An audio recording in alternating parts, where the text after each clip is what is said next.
Morgan, thank you so much for taking the time to talk with me today, man. I really, really appreciate it. I know you're a busy guy. This is going to be for this new podcast that I'm doing with my friend Vera. I'm bringing her in as a partner to help me with it. I just have been able. It's called One Night Stand. I get to talk to I asked my great New York friends and musicians to come on and talk about their life in music. I'm excited to be here. Yeah, man. There is a specific question because I came across something, a discovery recently, and you popped straight into my mind, and I'd like to talk to you about that a little bit later on. First, I would really like to ask you to please introduce yourself and talk a little bit about your background in music. Yeah, sure. That would be my pleasure. Hold on as I just secure the mic here. It's a little slippery. Mike. Thanks. I have Mike envy right now. Yeah. Hey, we all do it. That's a great that's a Sony microphone that you've got there, right?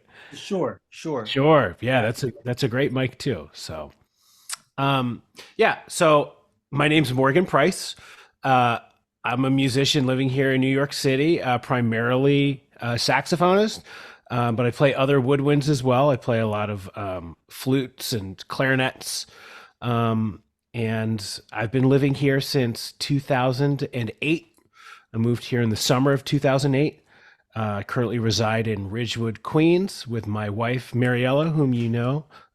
She's a wonderful singer and Amazing. musician, and our son Lewis, who is 6 3/4 today. He's very precise about that. Um, so I've heard amazing stories about him. yeah, he's a fun kid. He's actually at home today from school. He was feeling a little ill yesterday, but today he seems mainly okay. But um, keeping him home, he's very happy about it. He's upstairs playing video games while I do this. And today is my birthday, actually. Oh Um, my God. Happy birthday to you. yeah, Happy birthday to you. Happy birthday, dear Morgan. Happy birthday to you. And Jesus, thank you so much for being here. it's my pleasure. It Oh my really God. is. Thank Thanks you. for having me. About, first of all, I'm glad Lewis is feeling much better. My daughter's 2, and like when they get sick, it's it's crazy.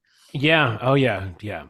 So I'm glad he's feeling Especially fine. at that age, at 2, because like their immune systems haven't developed, and they can sometimes come home with like, you have what, foot and mouth disease? What? Who gets that? you know. She had a stomach virus that ripped through anybody that came in contact with her. Yeah. Yeah. And it was, I mean, puking all night. Started at Mhm. 9, ended at 4, and then the next day diarrhea, caught a nasty diaper rash. Yep. And it was like 2 weeks of just hell on earth. Thank God she's 100% right as rain now, and they come out of it so much stronger. You know, Yes. she grew an inch. She weighs more now. Her vocabulary expanded. Mhm. It's the weirdest thing, Right. those episodes. So I'm glad Lewis is okay. I have a particular question about your musical education. Now, I first met you at Camaradas. That's I, right. I was adjusting your microphone, and you were very particular about how you needed it. And I was like, oh, this guy's a bit of a hard ass over here. But I also equated that to a professionalism that once I started seeing you execute why you wanted the mic a particular way, we had scarce resources at the time. It made so much sense because essentially for that, you were functioning as the low end for the group, and you needed a lot of that extra mic Mhm. there, and it made so much sense. But I started when I talked to Johnny about you, Johnny Mana, he was like, "Yeah, this guy is a Ellington train."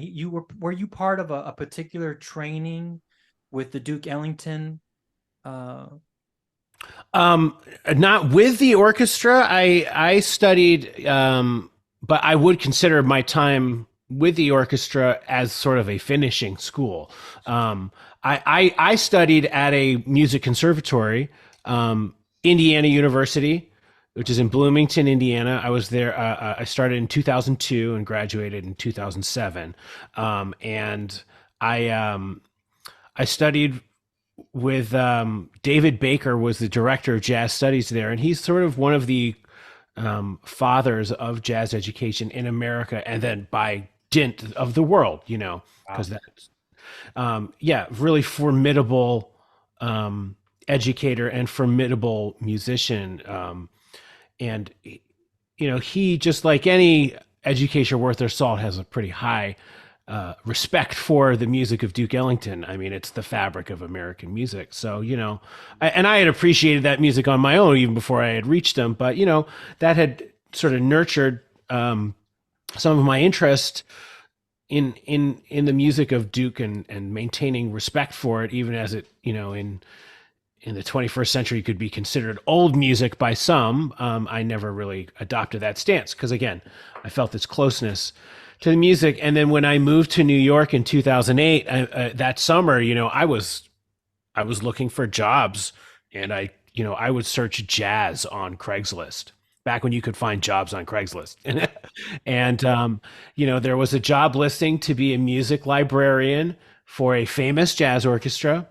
And so I applied 'cause, at Indiana University. I actually worked at the music library there, as part of like the work study jobs they have. And it's one of the world's largest music libraries. So, I had a handle on managing and organizing music. And so they gave me the job. And a lot of that, I did that. There was some disorganized music. There was also a lot of, old style hand engraved charts that the old publishing houses in Midtown, which are all gone now. But that used to be a whole industry, copyists handwriting charts for, musicians to play in various settings. And they wanted those digitized.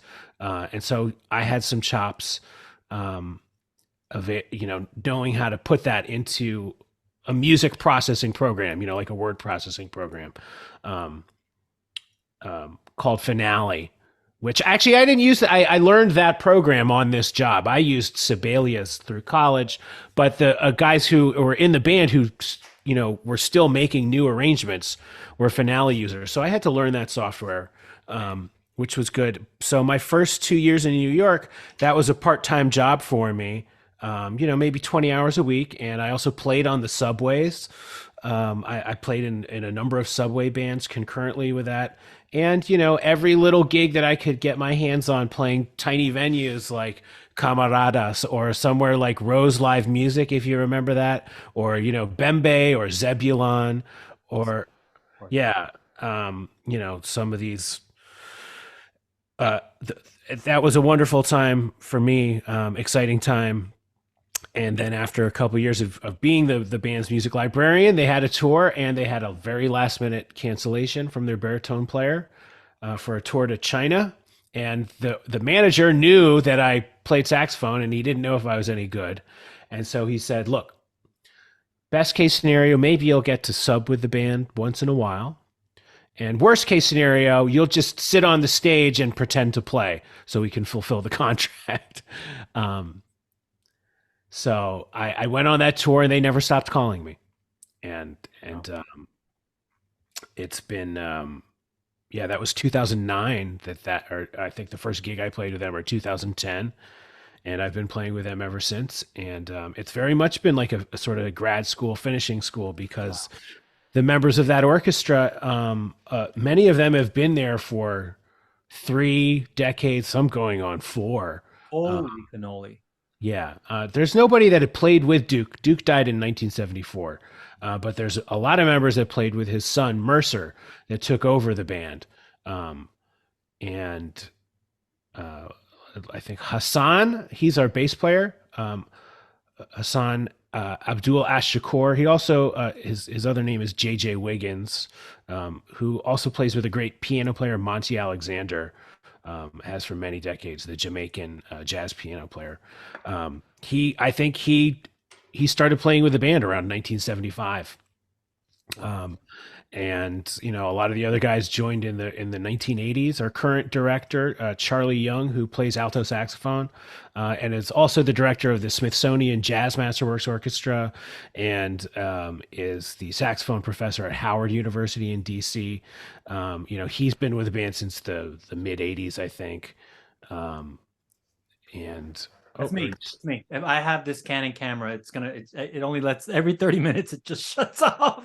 gotcha. No worries. I just gotta tap it to turn it back on. Yeah, sure. We, as well as many other members, the great trumpet player James Zoller has been with the band since the 1980s. He's sort of a New York fixture on the jazz scene, trumpet player who, when Wynton Marsalis and the Lincoln Center Jazz Orchestra need somebody to be like a plunger mute trumpet specialist, they'll call him. Because he's really comes out of the lineage of the great Ellington plunger players, Cootie Williams and Ray Nance. James actually told me a great story about how he learned how to play the plunger in Mercer Ellington's apartment. Mercer had an apartment right on Columbus Circle that all the guys used to come and hang out at, and Mercer would be in. He always was cooking in the kitchen, and so James told me he came over there when he was 19 to hang out, and Mercer was cooking up, I don't know, some pasta or marinara or something, and he explained to him how Cootie Williams, who Mercer sat next to, Mercer played trumpet Cootie in the Williams, band. the trombonist for Ellington. Yeah. Yeah. So Mercer Ellington, he played trumpet a little bit. He did more arranging, actually. He worked very closely with Billy Strayhorn, but he did play trumpet in the band, and he would sit next to Cootie Williams. So he explained to James Zoller over making, bolognese or something, exactly what Cootie Williams did. And so that's how. So that I've been fortunate enough to be around these guys they're really part of this legacy, And I think somehow, apparently, miraculously, over these last 15 years, apparently I am too. I find it unbelievable, really. What was that first gig like with that orchestra? What was that first gig like? You must have had nerves like through the roof. The first gig was pretty funny, actually. So it was, as I might have mentioned to you just now, that first tour that I did called Last Minute was a tour of China. And it was 4 dates in China. But the very first date of the tour was not in China. It was at a riverboat casino in Iowa that was just like the night before we were to fly out to China. Very random.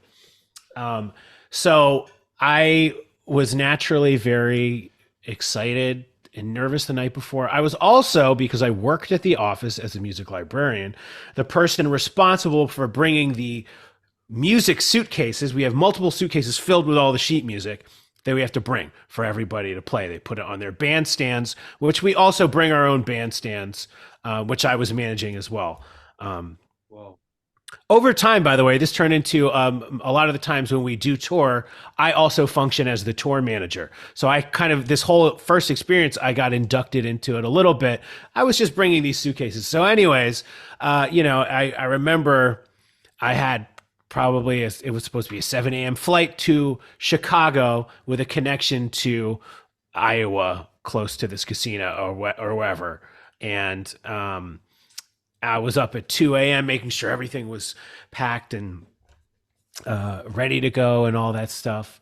And nerves, excitement. I think I might have looked over the music to make sure I'd be able to play it. And so we got on the plane. And I also, not having traveled much before with a baritone saxophone, I might not have clarified that I play baritone sax with the Ellington Orchestra, which is the big sax, right? But it's a 5 saxophone section. Some guys play. There's 2 alto players, 2 tenors, and me on baritone. I hadn't traveled with a baritone before, and so I wasn't really hip to finding out ways to get it in an overhead bin. So I went ahead and I checked it. So we flew to Chicago, and as we awaited our transfer flight to Iowa, there was some sort of thunderstorm passing through, and the flight got canceled. So we had to make sort of emergency arrangements to get everybody there, and like rented some cars and drove about 4 hours to where this place was. Um, and everybody else was able to bring their instruments on the overhead except for me. So I knew I was going to this gig without an instrument. The airline assured us that the next flight was going to run and they'd bring all the equipment directly to where we were playing. So we do get to the gig. Everybody has their instruments. A lot of guys, they don't have their gig clothes, which is tuxedos, including myself. I also didn't really know how to travel in a respectable way. So I think I was in like a crappy t-shirt and shorts. I might have been in sandals. Like I would never dress this way to travel ever anymore. This is a good learning. So, where the countdown is imminent for the gig to start, and it does start, and I don't have my instrument. So I'm just waiting off stage while the band plays, half of them in casual clothes and half in tuxedo. And then finally, after 2 songs, the truck rolls up, and it rolls up with my instrument. And I say, thank God, and so I immediately pull out my horn and, put it together. And I'm like, there's no time to put on the tuxedo or anything. I just got to get up there because it started. And I'm in my shorts and my t-shirt and my sandals or whatever. And I come up for the 3rd song and I sit down trying not to, make too much, be noticed too much or anything. And just let me see if I can slip in here. And then the next song they call is the band leader calls, who at that time was a wonderful trumpet player who did play with Duke, who has since passed on. His name is Barry Lee Hall. He's sort of a legendary trumpet player from that lineage. The next song that Barry Lee Hall called was Cotton Club Stomp, number 75 in the book. So I thumb through and I pull it out, and it's a really fast song, tempo marking 250, and it's a baritone solo right up at the beginning. And I didn't look at that one the night before either. So, it was like, aha, it's trial by fire, and I'm exhausted. Right into the fire. I'm exhausted, and I'm uncomfortable in my clothes. And I went and I played that thing, and somehow it went well, and the guys in the band were like, whoa, this guy can play. Because I didn't fold. I think actually the exhaustion helped. Sometimes I found that when you're in those states of exhaustion, that nerves and the anxiety that can really sort of freeze you up and trip you up. Yeah, exactly. There's no energy for any of that. You just got to do the job. Yeah. It's like almost the you has been removed, and now it's just like what's there. Yeah. So that's what I did, and then I think from that point on, they were like, all right, he's in. Phenomenal, man. What a trial by fire story. Amazing. You can't make that stuff up, man. No. You can't. Unbelievable. And for the uninitiated, Duke Ellington was not a trained musician per se, right? He came up, he studied a little, but it was a lot of like self-taught. Am I wrong here? No, you're not wrong. I remember before I ever my initial steps into listening to jazz, when I first got into music as a teenager, we had this record store in North Miami Beach called Blue Note. I went, man, I really want to learn jazz. And this like bearded gnome came from behind the register with like brown stains on his beard. He's like, pulled out his cigar. He's like, you want to know about jazz, kid? It's like, yeah, I listen to rock and roll primarily, but I really am curious about learning about jazz. He's like, I love singers. He's like, all right, come with me. He's like, listen to this first. And he gives me John Coltrane and Love Supreme. Sure. And listen to this. And he gives me Miles Davis, Bitches Brew. Mm-hmm. I look at the cover. I'm like, oh my God. He's like, and since you love singers, listen to this. And he gives me John Coltrane and Johnny Hartman. Yeah. Like solid. And I was like, that was my introduction to the world of jazz. But anytime I came across Duke Ellington's music, whether it was like on a cursory level or like, I was like, that is uniquely different. And then anytime I saw the man, I was like, that's an entertainer. That is a showman. That is a guy that loves people and audience. And then years later, I read his, I think it was his biography, Music is My Mistress. His autobiography, yes. Autobiography, yes. And it was incredible. It was incredible how much finding out had, and it made sense, because I'm a self-taught musician, and some of my approaches to harmony on the guitar were, I had no idea how I came up with some of these things. They were kind of just by necessity. I was playing with these great musicians. I needed to create stuff to play with them. But to hear him talk about his approach to it, but he never looked down on the studied guys. They'd all hang out in Harlem together, and they would exchange information on things that they found at the pool halls. And I just found that, and then he would create. I found him, I'm nowhere near his level. I just found him a kindred spirit in the fact that he loved to entertain. He was self-taught, and he would write specific parts for his guys. Right.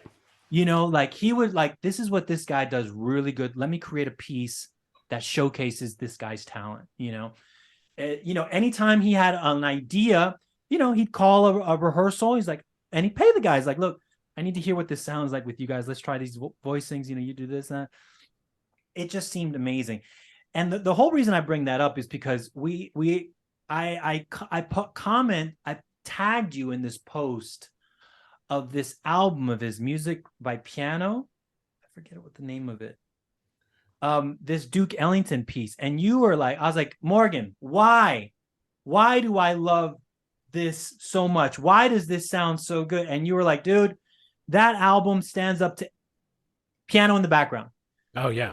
You were like, dude, that album is one of the greatest things ever recorded. I'll put that up against any music, any genre in the world. And it's true, man. Like that recording is just, the low end on it is unbelievable. My daughter freaks out every time it comes on, What are your thoughts on Ellington as a composer? I mean, there's so much to say about him, and I don't know if there is going to be a lot that I think that I'd be able to uniquely add to the conversation. It's been, it's a topic I think that's been covered a lot, but I guess I would just say that he is prolific, man. He is effing prolific. And I'm not even talking about the stuff that he collaborated on with Billy Strayhorn, which is also prolific and beautiful. And I think a lot of people, listeners and aficionados of Ellington, are really aficionados of Billy Strayhorn as well, credited or not. And that's another discussion, because it's another discussion, and it's a worthy one as well, because Billy Strayhorn provided an immense amount of contribution to Duke's legacy and the band's legacy and their recorded output, and also had such a compositional and arranging prowess that he was a titan. So I guess you asked about Duke Ellington first. I'd like to acknowledge Billy Strayhorn. And, a lot of people compare them to, they say that they complement each other, that you couldn't tell where one started and the other one ended, kind of a thing, which I think is semi-true. I also think they did have different styles, and Billy provided some unique characteristic stuff. But the question is about Duke, the composer. And so removing Billy Strayhorn for a moment, just acknowledging how prolific Duke was. Charlie Young, who conducts the band, as I mentioned before, I think he tends to say during concerts that as far as sheer number of compositions written, that are known about, that in terms of the numbers, I believe he says that Duke Ellington is only surpassed in terms of number of compositions by one person in history, which is Telemann, the composer Telemann, George Philip Telemann. I'm not sure, but the classical era composer Telemann, whose work I adore, by the way, but they're not really related. Anyways, but that's how, and so we're talking thousands of pieces. Thousands. Yeah. I don't know the exact number. Charlie would be the person that would know that. But what I do know, and to bring it back to a little bit to sort of Billy Strayhorn, and again, that close association that I think a lot of people and sort of jazz aficionados and Ellington aficionados, they love that era and the suites that they composed together, uh, and all of that. Um, I try to remind people that Billy Strayhorn was brought in to the band in the late 30s, and I don't remember the exact year. I want to say 38 or 39, maybe. I could be wrong about that, so don't treat this as gospel. But that was already 20 years after Duke Ellington had begun his orchestra, starting with the Washingtonians in, I think, 1918. Yeah. Jeez. So he had already spent 2 decades composing music and at a furious pace. I mean, and actually, a lot of the, like, my introduction to Ellington, and I spent many years, like I was saying, jazz aficionados, listening to the Duke Ellington of the 50s and the 60s and the 40s, Strayhorn and Post, the suites, and, the sort of more mature band type of a thing. And I was like, wow, the association of the two of them. But in the last 5 years, I really have spent a lot of time listening to Ellington of the 20s and the 30s, which is so incredibly prolific. And, I mean, the sheer amount of material that he wrote, it is brilliant. And you were, speaking of some of those characteristics and writing for people, and he certainly does do that. And just it's hard for me to like say things about it, because I think so much has been said, but just that, wow, it's so much music, man. It is so much. There's so much music to listen to. So much quality music. Yeah. I mean, I listened to that stuff on a plane ride a week ago from 1935. And I didn't listen to it as a historical document or like I was digging into some old dusty treasure trove of something forgotten. I just listened to it and enjoyed it. Like, this sounds like some of the best shit I've ever heard, pardon my language, but I'm just like, man, it feels so good, and everybody's playing so good, and it sounds it's modern still. It's just, and I guess maybe the one, if you want sort of an aesthetic choice here, words for me, it's just that it does sound timeless. It still sounds modern. He manages to achieve that, and that, the mark, I think, of something that is good is it just has this sort of eternally good quality. Yeah, they're still doing Romeo and Juliet. There's a reason for that. I mean, when things are good, they're good. You can't ungood them. That's it. You can't date them. I saw a quote that echoes your sentiment. When Coltrane was doing his album with Ellington, he was digging into Ellington's catalog, and he said something to the effect that you could spend a lifetime digging into this guy's material and studying it, and it would be to your benefit. I mean, you could spend multiple lifetimes if you. This is Train. This is Train saying this. Like, he's this is master work that you could spend your life studying this stuff, and it'll always give you something back. When you was the suite, I'm maybe a little naive, unversed in his suites, but the one I'm familiar with, Morgan, is Such Sweet Thunder. Would that be considered a suite? Absolutely. Yeah. It's one of his most famous, and speaking of Shakespeare, right? Yeah. I listened. I heard that for the first time. I thought the cover was so cool. But the minute I put that on, I heard it on vinyl. This guy had passed away, and they put all his vinyl out in the street. And I grabbed like a bunch and that was one of the ones I grabbed. I put it on, and I listened to nothing else for like the next 3 months. Yeah. Number one, the compositions were otherworldly. Number two, Ellington's piano playing. I think he's one of the most underrated piano players. to ever American piano players, he's completely underrated because I was astounded at some of the things that he was accomplishing on the keys. Yeah, no, he's so formidable in so many ways. And, I think I agree with you. He tends to, that part of his artistry does tend to be overlooked. Or, I mean, I don't know. It's hard to assess now whether people feel that way about him. But I think in his lifetime, he may have felt, and I think I've read some things to the effect of that he felt that was underappreciated. And he had a whole string around that. So that record was, I think, 1958, maybe somewhere in that ballpark. I could look it up, but I don't think it's that Unbelievable necessary. recording. Unbelievable.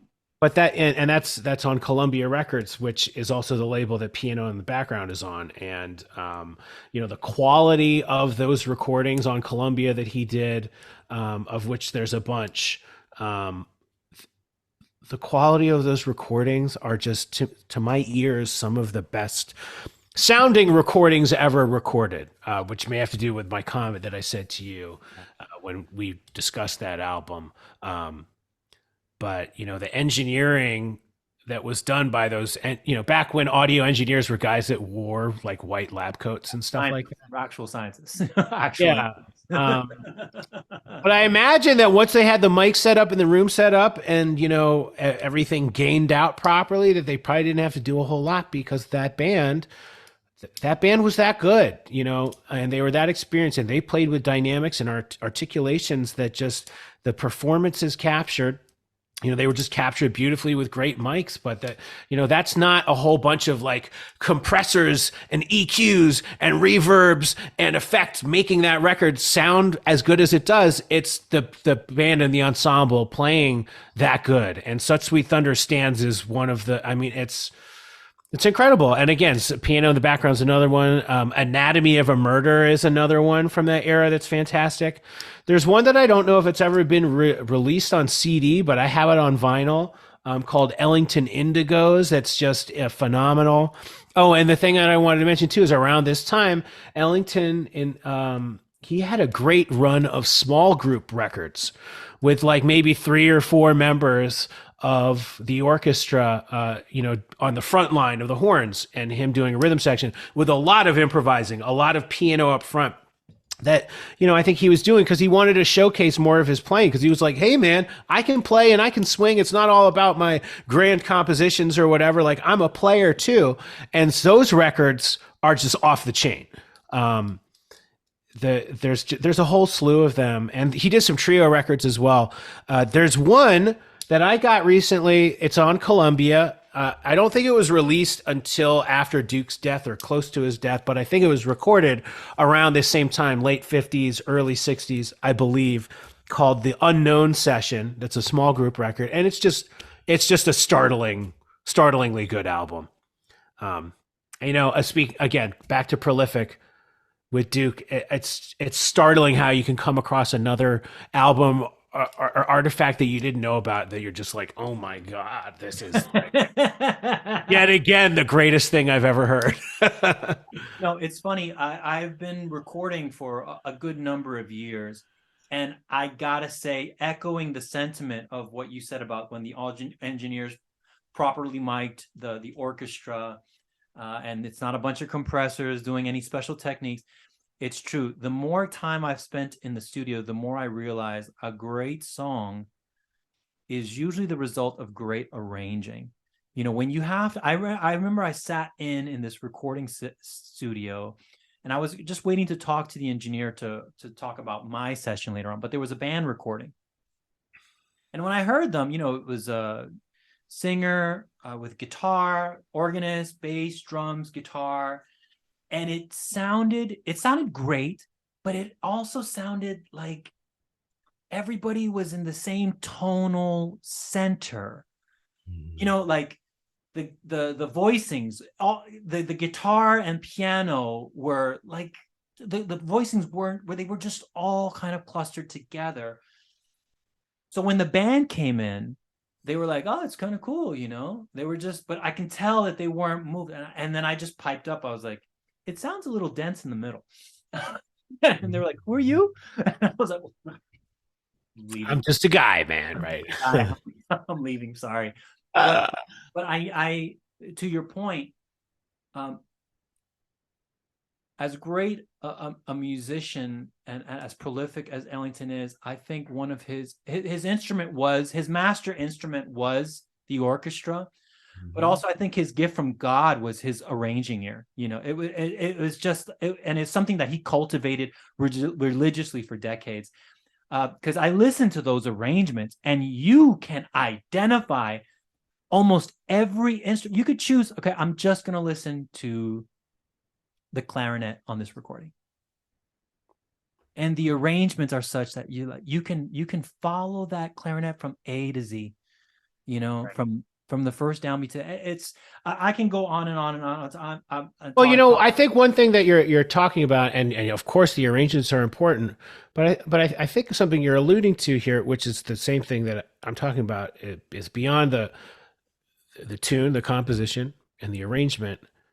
It's the performance. Yeah, It's can the performance of the ensemble yeah, that's absolutely. made by musicians, and that is the real thing that differentiates not only Duke's music, but I think some of the great performances from like that sort, some of the quote unquote golden age, or what I consider to be the golden age of American music, really from like that from maybe the 40s to the late 80s and the early 90s, when it was the in any genre, but it had to be based off of how these individuals performed a good composition that was arranged well. Um, and you couldn't fake it in the studio, and you couldn't pastiche it together with computers. And I'm not trying to be a Luddite and say that, it's bad with computers, and computers can do incredible things and can make really cool arrangements, and they can create, you know, um, at this point, a good producer, I think, can really breathe life into effects and things that modulate stuff that breathe in the way that emulates real musicians. But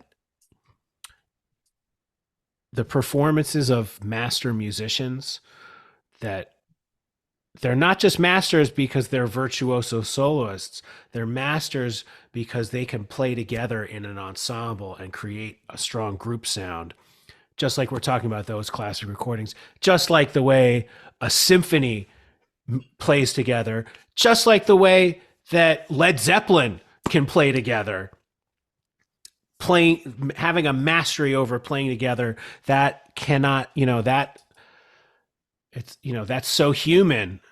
It's so human and beautiful to human ears to me, and that is not replicable really with computers. Or rather, I can hear the difference, or I can hear the lack of that warmth and humanness. I can, and it doesn't mean I don't like it, but um, I, I'm not going to be able to love it as much as I love hearing 15 guys or women, 15 people, or in an orchestra, 80, 90 people make that sound together and swell. When you hear 80 people swell volume together and then go back to playing extremely quiet. Wow. That, like, is there anything that's more right? Like, God, it's that's God right there. Geez, we can do that.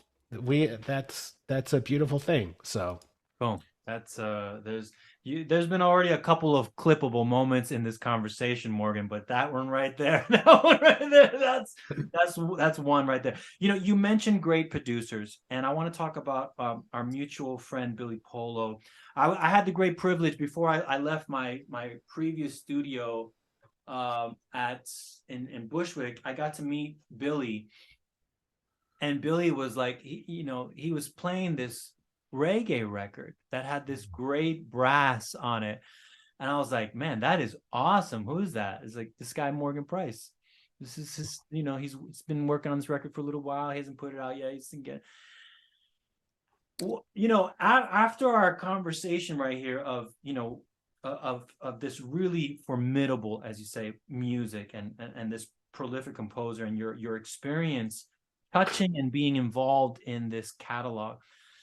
you make this recording with Billy, uh, that is it's very Caribbean, very, very, I grew up in Miami, Florida, and we had this little electronics store in downtown Miami, and we would hear Yellow Man playing over the radio all the time, and I heard that and it sounded like so authentic. Where did this love of this kind of, it almost felt, even though it wasn't ska, like this, like, ska, reggae is ska turned way down, but there was this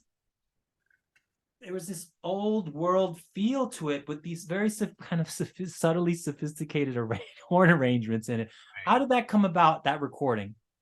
Well, I used to live about 2 blocks away from where Billy's old recording studio, the Kennel, was located. This was near the Morgan Avenue L stop. And this would have been between the years of like 2009 and 2011, I think. 2012. He was still located there by about 2011. I wasn't in town very much anymore. Um, that's when I started doing the Fela on Broadway international tour, and I was basically gone for about a year and a half. Wow. I guess I still came back to see him when I could, and I think that studio was gone by around 2014. But I had met him sometime around then, around 2009, I think, and I would just, whenever I had free time, I would go over there, and he had all of these old tapes from Randy's record. Randy, who was, along with some of the other record labels out of Kingston, was one of the most, important. And I'm not really a reggae historian person, but I think it was Randy Chin, whose son is Clive Chin, who's got a record label here in New York, and I believe that Billy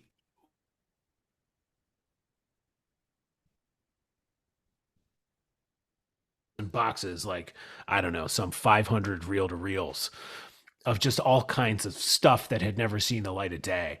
Um, Including like old, I would go to Billy's studio just to hang out and listen to what he had digitized, and he would have old instrumental tracks by the Wailers and My old, God. like Gregory Isaac stuff, which for fun, after he digitized it, we would put horn parts on top of it. So we'd put parts on top of these like original Railers tracks, or like some,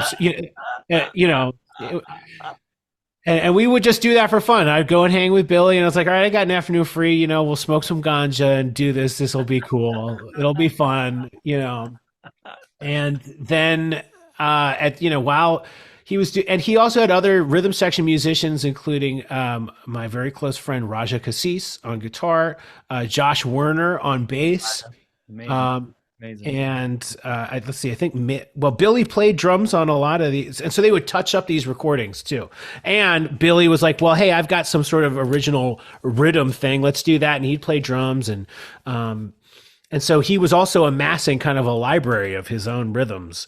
And so when I'd go over there, he'd be like, "Hey, do you want to like play something on this and that?" And I would just sort of make it up, and those turned into those songs on the EP, which Billy produced and he released under my name, called After Hours. It's streaming on your services, Yes, all sir. of them. Yeah. Um, and and Billy was like, I love that. He loved that I had this sort of kind of classic big band pedigree, because he was really into some of the older players from the, ska and even like pre-ska scene, whose names regrettably I don't remember.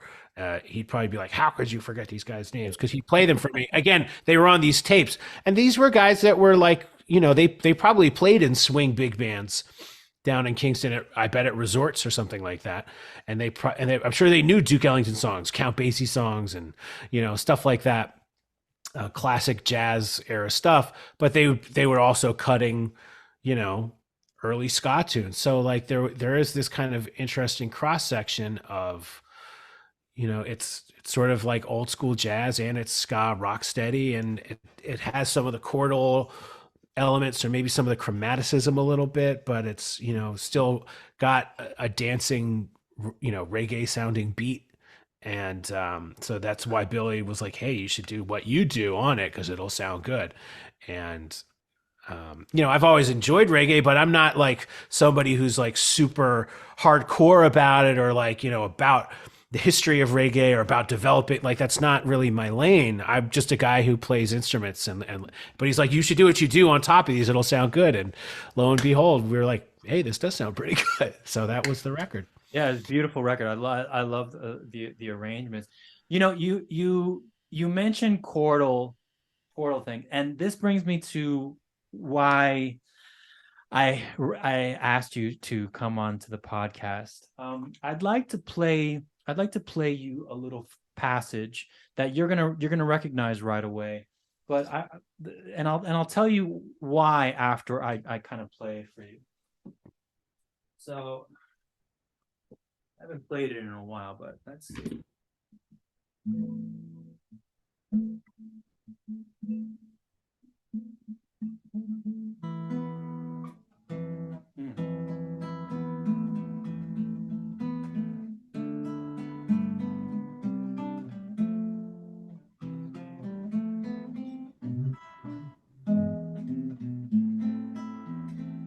Okay.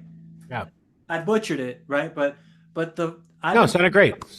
I've been playing guitar for a long time, and this opening phrase, Morgan,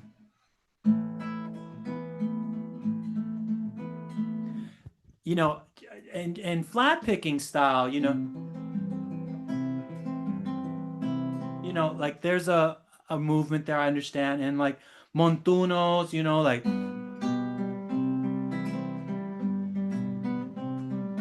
right, like I've been playing chords a long time, right? But when I learned that beginning phrase, I jumped out of my freaking chair, and I immediately I just wanted to call you and to tell me what I was hearing, because I've heard a lot of different approaches to chords before, right? But this approach, I had not heard anything like it. The minute I heard Coltrane's My Favorite Things, I was like, that is some incredible stuff, right? Mm-hmm. But once I learned it on guitar,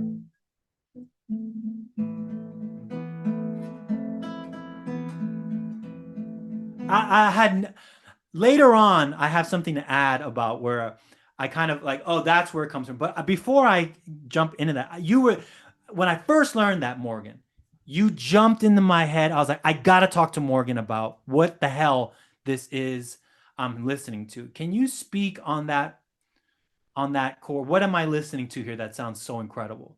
Sure. I think I might have an idea. So you're playing that in A minor, right? It's A, but with a B. So yeah. Right. So that's what it is right there. It's that B. So like, that first chord on that song is a minor chord, whatever key you're playing it in.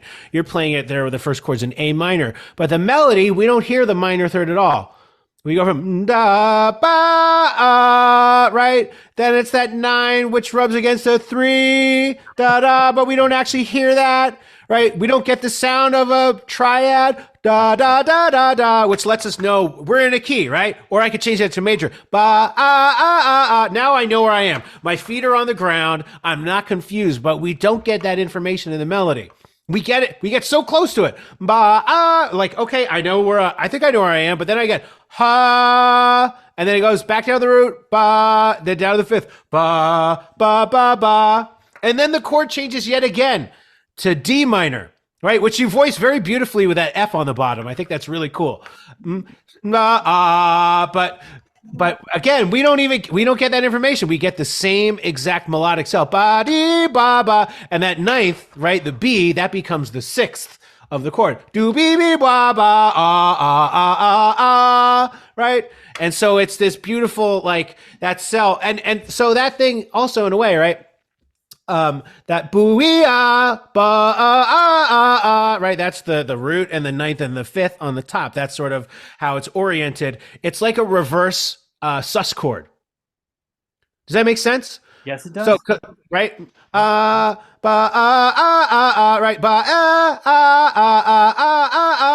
right. That's a sus chord there. That's 1 4 5. But instead of doing the 4, we do the 2. So it's a reverse sus. And the thing that I love about susses is that they are these. They're not definitive in that way. We don't get the definitiveness that we do from major or minor. Yes. Yeah.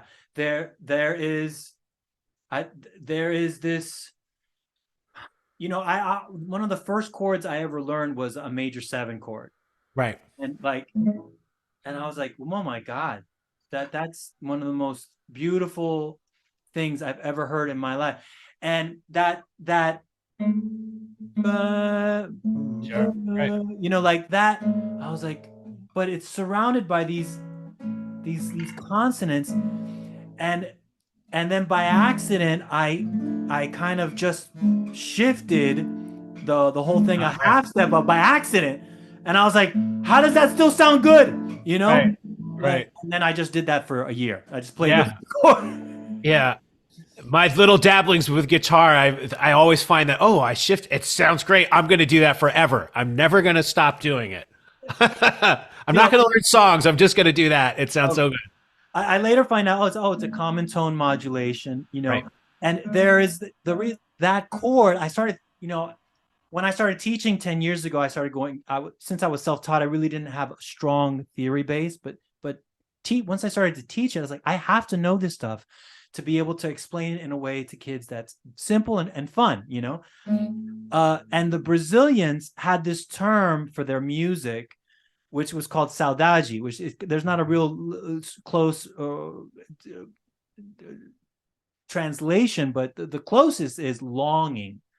Right. And it's that, Oh, no it's, doubt. you mentioned it right there when describing it. It doesn't give you that. Right. It can be unsettled or it's ambiguous. That's it. It's ambiguous. And I think, that ambiguity, that's so much of life. Life is ambiguous.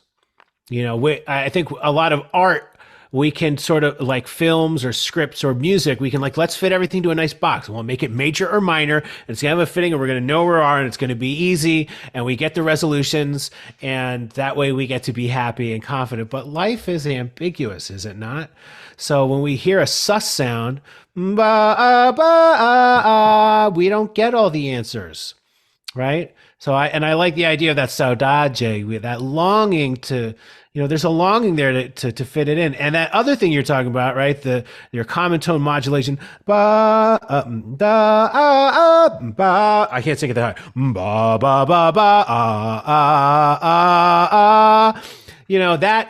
that's not ambiguous in the way that the sus is, but it is I think there's an ambiguity there too, because we're mixing the sound of major. Ba, we have major, but then the next chord we go ba, we go to that's a D minor essentially. And of course, I'm sure you can put a B in there too, and you get a really nice sound as well. So now it's like, wait, are we in major or we're in minor? We don't know where we are. There's a mixing that I think for me, when it comes to music, that ambiguity is so satisfying, and it really tugs on the heartstrings in a way that, I love it. And I think I completely echo that sentiment. I came up, when I first discovered music, I was a teenager, but the music that really once I kind of got past my initial, like, hard rock metal things, I started really asking myself, like, well, what do I really like?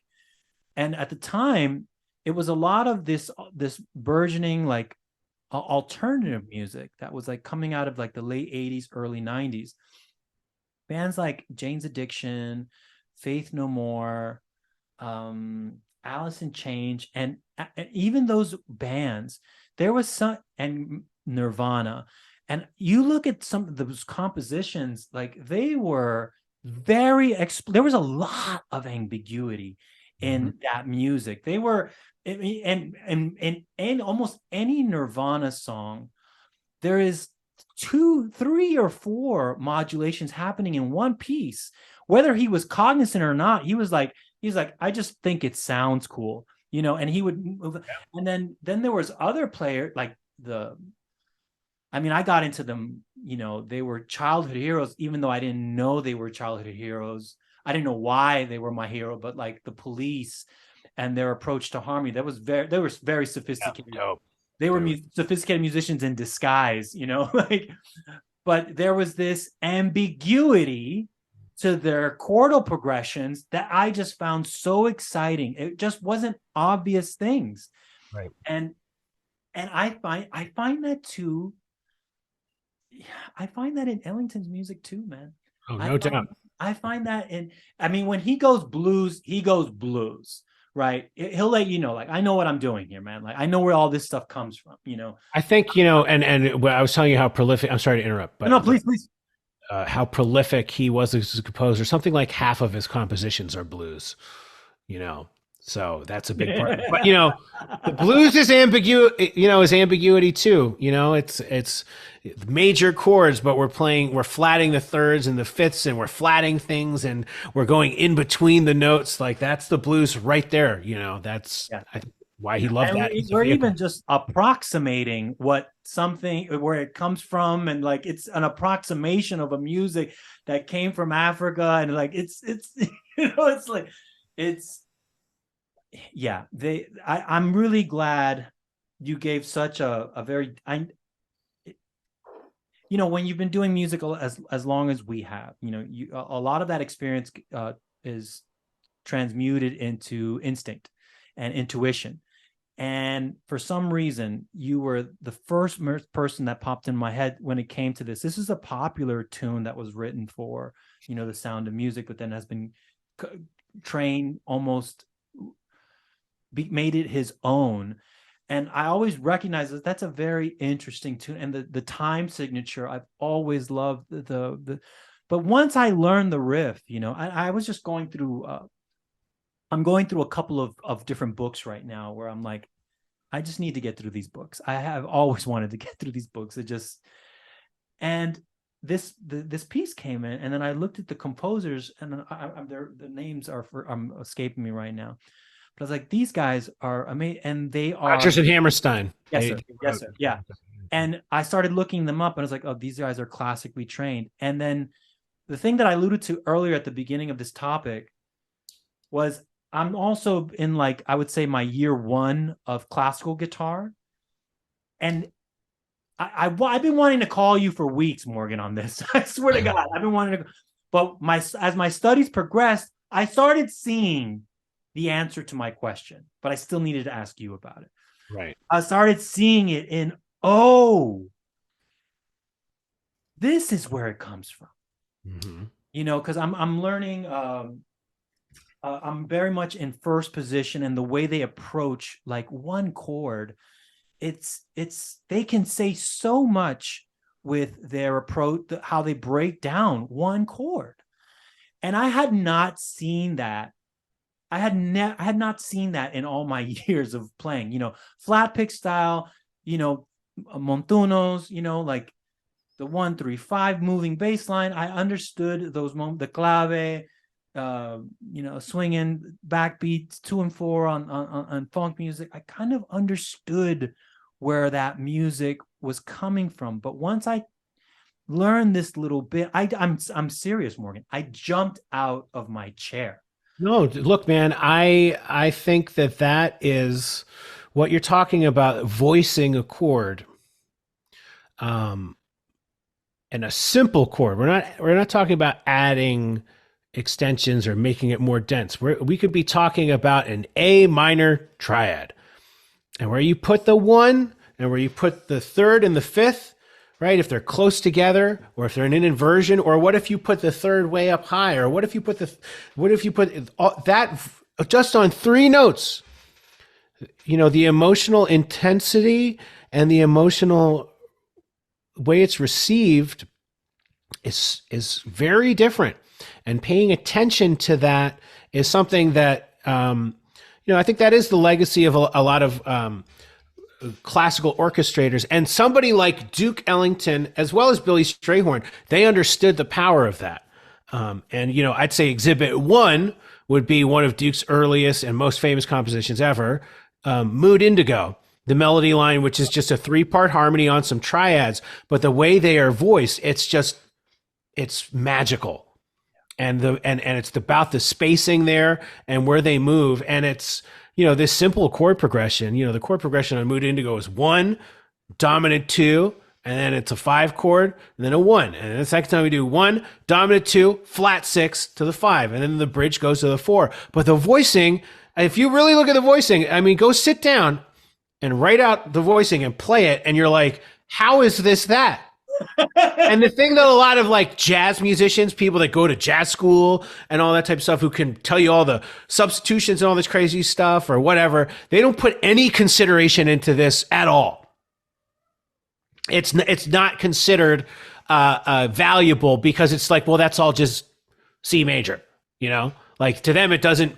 But there's a real loss there to me when there's not this consideration putting into just like, am I playing G in, you know, in this octave or here, and what difference does that make? And it makes a difference, you know, that it really, and I think to listeners in particular, it really makes a difference.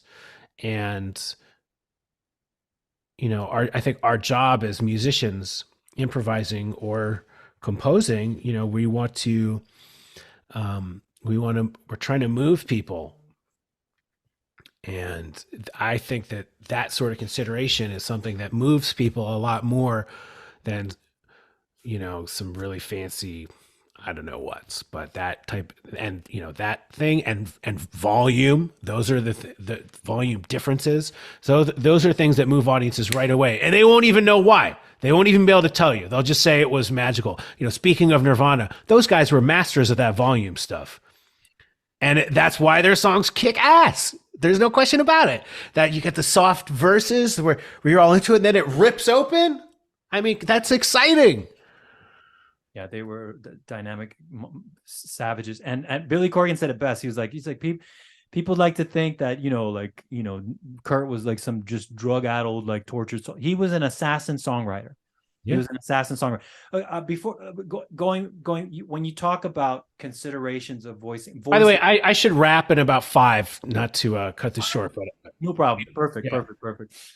Awesome. Morgan, you know, I thank you so much for all your time. Really, you've answered all my questions. There's really, and I really think that the listeners, I'm really glad I called you about that particular thing, because I think what I've discovered in teaching is that, you know, my first music theory class was in my freshman year of community college. And I'm going to be honest with you, like, it terrified me.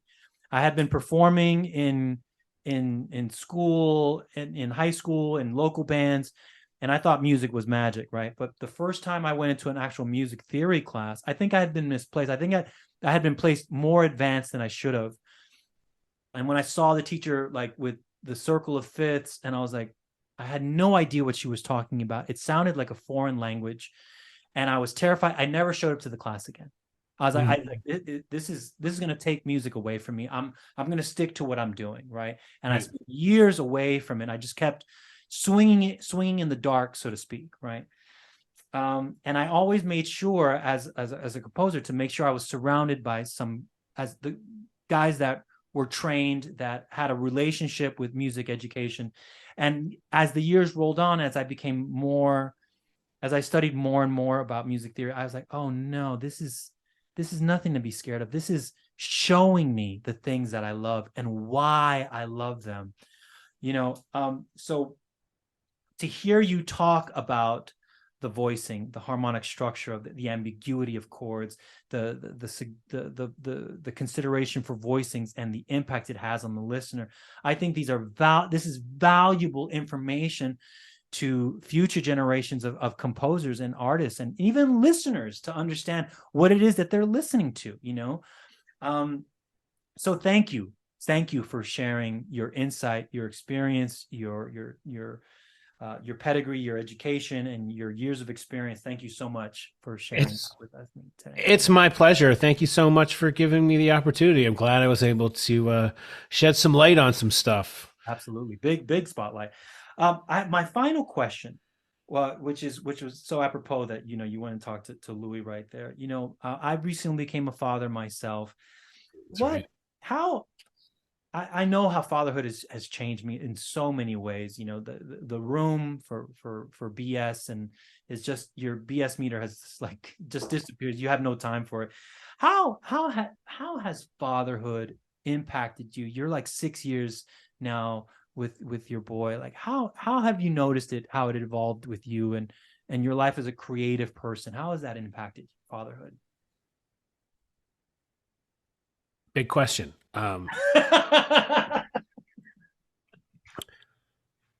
You know, I'd say maybe sort of fundamentally, it just comes down to my time is so much more precious, because I have time that I need to devote to my family and that I want to devote to my family. This is not something that I begrudgingly have to fit in. That's a big joy of my life, and it's opened up a whole lot of joy in my life. Joy that music has given me life since I was a kid.